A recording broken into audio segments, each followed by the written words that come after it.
Bienvenue sur la deuxième partie du SHOT Show. Et bien écoutez, on va continuer notre aventure avec quelques nouveautés encore que j'ai pu découvrir là-bas et que j'ai vraiment apprécié. C'est parti.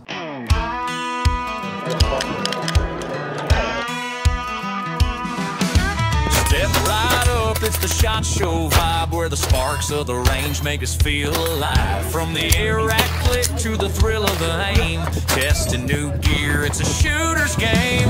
Ah, c'est sympa ça quand même.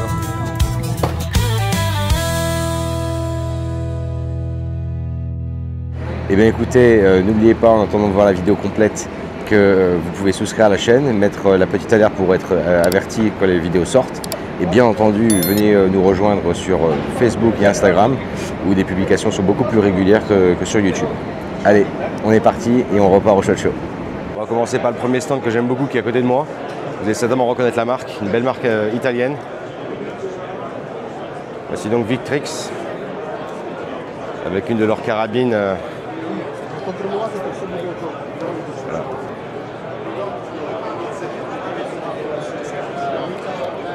Voici la Corvo.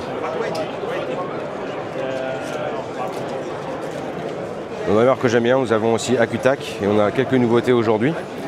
Donc avec un bipied ici, donc qui est nouveau avec un type d'attachement particulier et cette option qui est, on va dire, similaire. On peut reprendre cette petite pièce et l'attacher sur n'importe quel ancien bipied de chez Accutac. Et ce montage en haut peut être adapté sur ces plaques-là, donc les plaques en Arca, et ils ont le même montage qui se fixe directement ici. Hop là. À une main, c'est un peu plus compliqué. Voilà, qui vient se fixer ici, que ce soit en Arca ou en Picatinny. Voilà. Dans les nouveautés un peu folles aussi, ils ont fait un système pneumatique ici pour orienter l'arme. Le bipied, on peut le voir ici sur un barrette. Voilà. Et en fait, vous allez pouvoir, bon, ça fait un peu gadget, hein, et vous allez pouvoir en fait monter l'arme et la remonter directement depuis. Bon, pour être honnête avec vous, c'est très gadget, c'est amusant à voir, mais je ne sais pas si ça se vendra beaucoup. On est maintenant sur le stand de Springfield Armory, quelques petites nouveautés cette année, rien d'extraordinaire, mais intéressant quand même à voir. Donc nous avions fait l'année dernière une review déjà sur le échelon d'Antirmag et ils ont sorti maintenant le nouveau échelon en 4 pouces. Donc pour ceux qui aiment bien, moi j'aime bien la détente, certains la trouvent un peu spongieuse mais moi je l'aime beaucoup. On a maintenant le 4 pouces qui je trouve a une prise en main bien plus précise, c'est un peu la taille du Glock 19 et j'aime bien cette tenue en main. Et ils ont sorti maintenant différentes couleurs sur le échelon, que vous devez déjà être au courant, le FDE et ce que je trouve le plus joli, le OD Green. Voilà. Donc on a aussi le nouveau Prodigy. Donc ils l'ont sorti en version très courte avec un canon de 3 pouces 5. Alors je ne suis pas sûr que ce soit intéressant pour le marché français, mais bon voilà, c'est une nouveauté intéressant à voir. Voilà, ce sont les quelques nouveautés que je voulais vous présenter. Voilà, ce sont les quelques nouveautés que je voulais vous présenter sur le salon pour Springfield. Allez. Donc on est maintenant sur le stand de Canik avec le nouveau Mété MC9 Prime, donc qui est une arme plus compacte faite par Canik, canon flûté, arrêtoir de culasse ambidextre, une tête un petit peu agressive à l'avant, on aime bien, plus de serration sur l'arme. Et ce qui est assez agréable, alors bon, les détentes on va passer dessus, hein. Canik sont connus pour avoir de bonnes détentes, mais c'est la taille du chargeur qui est assez intéressante. Vous avez ici un chargeur 17 coups, et pour ceux qui connaissent ma main, je suis assez fan du Glock 19, on est vraiment sur la même taille que le Glock 19 en termes de prise en main. Voilà. Affaire à suivre, une arme qui est vendue pour du port discret aux États-Unis. Donc on va voir ce que ça va donner dans le futur. On est maintenant sur le stand de AG Composite qui fabrique des crosses, notamment les crosses pour Bargara.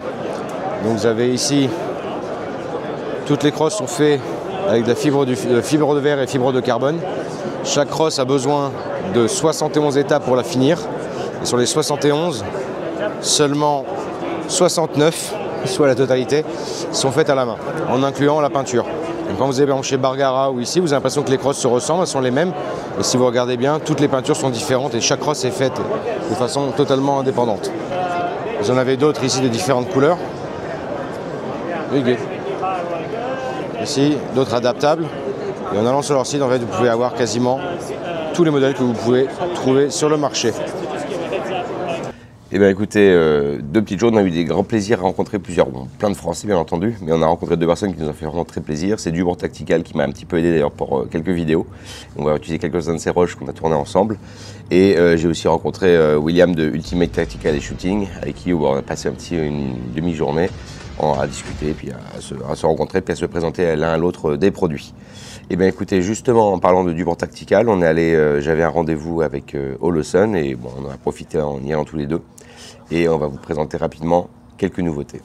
Alors chez Holosun, il y a plein de nouveautés qui sont arrivées cette année. Il y en a principalement 3 qu'on a voulu mettre en avant. On leur a demandé tout simplement s'il y avait quelques produits seulement qu'il fallait parler. Ce sont les 3 là. Le premier produit donc est le Arrow MRS-GR, qui est un viseur, un point rouge qui peut se mettre donc sur tout ce qui est arme d'épaule. C'est un viseur multiréticule de couleur verte et avec une sorte de petit pied au milieu qui permet en fait de le surélever. On a aussi un module de désignation laser qui fait laser et lampe, qui fonctionne avec plusieurs intensités, très simple d'utilisation. Il fait aussi de l'infrarouge pour ceux qui utilisent des lunettes adaptées et avec la possibilité de rajouter un interrupteur déporté qui lui est étanche. Et enfin, alors une grosse nouveauté technologique, je ne sais pas si ça fonctionnera bien sur le marché, notamment le marché français, c'est le DPS-TH, donc qui est un viseur décliné en 2 modules thermiques. Le point rouge qui est sur le dessus, qui peut être utilisé comme un point rouge classique, et le module thermique qui lui se fixe sur le rail Picatinny vers le bas, qui va venir capter les images en thermique et les transmettre par un système Bluetooth directement à l'unité au-dessus et va superposer par-dessus le côté thermique de la vision sur la réalité qu'on y voit. Donc là on est sur le nouveau Holosun avec vision nocturne sur point rouge. Can I see the little red dot in there? There. Oh yeah, there it is. Can you place your hands in front of it? Yep, absolutely. Pick it up? Yep, it is.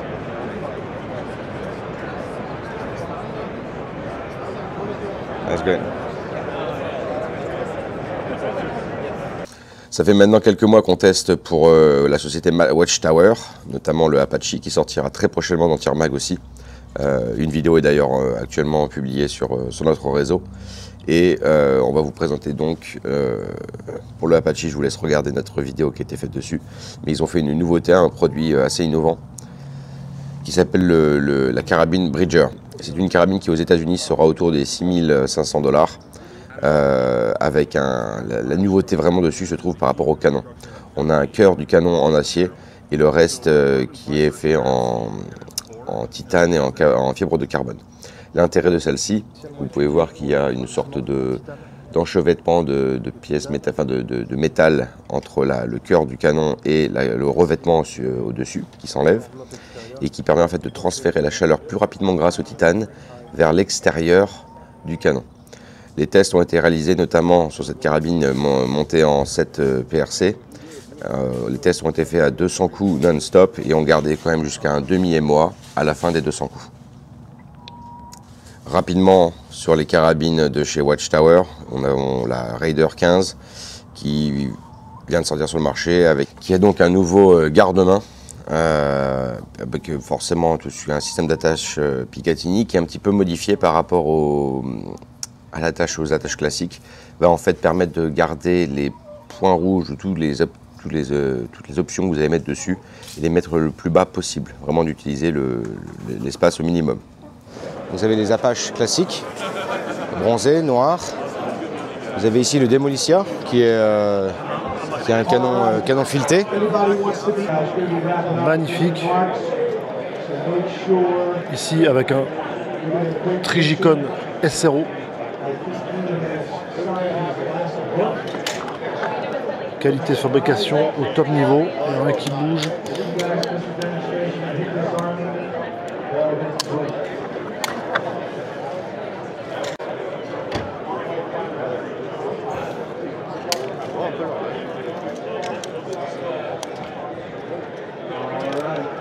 Take care, Sheriff Bland. Everybody sit by Sheriff Bland. All right, wait a minute. All right, no hand shooters. So if anybody wants to come up and meet this gentleman does amazing things. Alors c'est pas une grande nouveauté, c'était déjà l'année dernière. Je crois maintenant que c'est vendu en France. On est sur le stand de Sidemark. Voilà. Et on va vous montrer rapidement la nouvelle lunette thermique. Donc il y a 5 niveaux de couleurs différentes, 9 réticules. On a un prix autour des 2000 € et en résolution elle est à 384 par 288. Donc on a une résolution qui est assez intéressante là-dessus, une résolution qui est correcte. On peut brancher plusieurs types de profils sur les armes, on peut mettre sur des accessoires R15, fusil de précision, etc. Un produit à regarder. Comme convenu, on revient sur le stand de CZ avec la nouvelle CZ Bren 3. Donc la grosse modification qui va être faite dessus, c'est le système à piston pour l'empreinte gaz qui est réglable directement ici. Les pièces sont moins de tolérance entre elles, donc elle est beaucoup plus serrée. On sent que c'est voilà, il y a beaucoup moins de jeu entre les pièces. Et après la base de départ est la même et ils ont fait aussi un système pour pouvoir le démontage de l'arme. On n'a plus besoin d'enlever la crosse totalement, on peut accéder directement à l'arme à l'arrière. Voilà. Bon, pour le moment réservé aux militaires et aux forces de l'ordre et on espère qu'un jour ça sera accessible aux civils.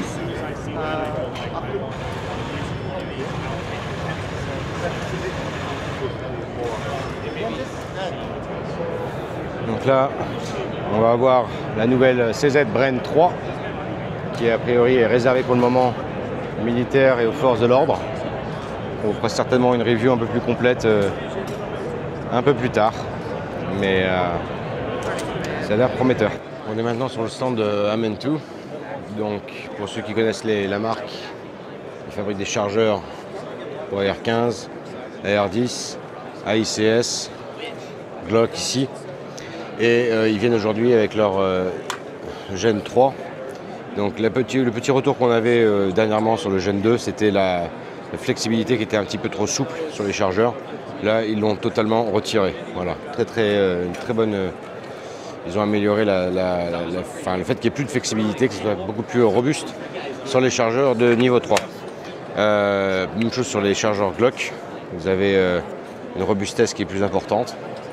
Et les talons de chargeur sont plus aussi larges, qui pouvaient poser problème notamment avec les Magwell, les puits de chargeur. Ça pouvait poser problème aujourd'hui. On est vraiment sur des chargeurs de type comment ça s'appelle votre mémoire. Voilà, des chargeurs de type Magpul. Mais là on est sur la même qualité, mais beaucoup moins cher. Donc à voir. On a ce chargeur qui va arriver prochainement sur le marché. On en parlera quand ça arrivera. Et voilà, les chargeurs d'un coup aussi qui arrivent sur le marché. On est maintenant sur le stand de Beretta qui nous présente quelques nouveautés, mais c'est qu'on a décidé de vous présenter. C'est le 92X Performance, donc qui est un pistolet vraiment tourné sur la partie sport, qui existera en plusieurs couleurs, la couleur bleue, la couleur jaune, et il y aura une couleur rouge aussi. Donc avec un coding, un revêtement qui est spécifique, qui est nouveau. Des plaquettes nouvelles avec un grip un petit peu plus agressif sur les côtés, une sûreté qui a été élargie et un kit détente qui elle était plutôt tourné pour la partie sport, qui doit être beaucoup plus sensible.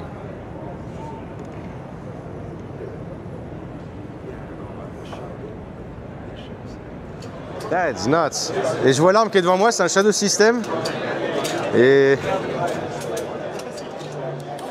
on est maintenant à la fin du SHOT Show. On a fait un petit peu tout le tour. On a essayé de vous faire une vidéo la plus concise sur les nouveaux produits et les produits que j'ai personnellement appréciés ou les produits qui devaient être vraiment présentés parce que nouveaux. Il y en a bien entendu d'autres. Et voilà. Alors l'ensemble, la vie générale en fait, c'est que bon, comme toujours, on s'est beaucoup amusé, c'est très sympa, on a vu beaucoup de monde, ça nous fait toujours plaisir. Mais en termes de nouveautés, on est un petit peu déçus. Il n'y a pas eu énormément de nouveautés. Les deux seules vraies nouveautés qui m'ont marqué, en fait, c'était le nouveau CZ Shadow de Target, qui est vraiment une arme tournée vers le tir sportif et donc qui intéressera vraiment les Français. Et pareil, le Beretta 92X qui était refait pour le tir sportif. Donc voilà, deux produits très intéressants. Bien, écoutez, j'espère que cette vidéo vous aura plu. N'oubliez pas que le tir est une passion, qu'on est là pour la partager. Et puis à très bientôt.